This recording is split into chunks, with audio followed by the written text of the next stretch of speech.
कक्षा 10वीं का सोशल साइंस का क्वेश्चन है संसाधनों का वर्गीकरण। अब संसाधनों का वर्गीकरण कितने प्रकार से? 4 प्रकार से।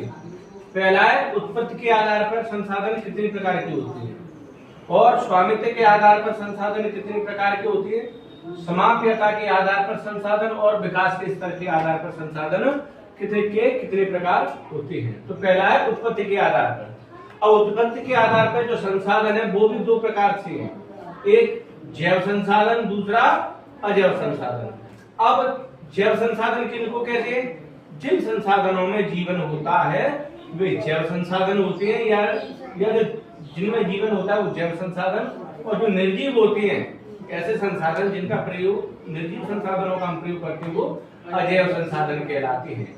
साफ भाषा में कहें तो जैव संसाधन जिनमें जीवन होता है और अजैव संसाधन जिनमें जीवन नहीं होता है।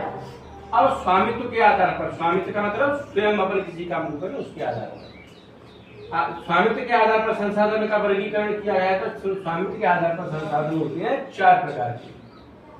पहला व्यक्तिगत संसाधन, अगर किसी संसाधन का प्रयोग अपन व्यक्तिगत रूप से कर रहे हैं या जो संसाधन अपना व्यक्तिगत है वो क्या हो गया? व्यक्तिगत। सामुदायिक, यानी सामुदायिक रूप से किसी संसाधन का प्रयोग करें वो सामुदायिक संसाधन हो गया। राष्ट्रीय, यानी कि राष्ट्रीय लेवल पर पूरे देश के लेवल पर जो संसाधन का अपन प्रयोग कर रहे हैं वो राष्ट्रीय संसाधन हो गया। और अंतर्राष्ट्रीय संसाधन, यानी कि जिस संसाधन का प्रयोग एक देश से दूसरे देश में हो रहा है तो वो अंतर्राष्ट्रीय संसाधन हो गया। अब समाप्यता के आधार पर, मतलब जो समाप्त हो सकती है ऐसे संसाधन के आधार पर संसाधन कितने प्रकार के? 2 प्रकार के।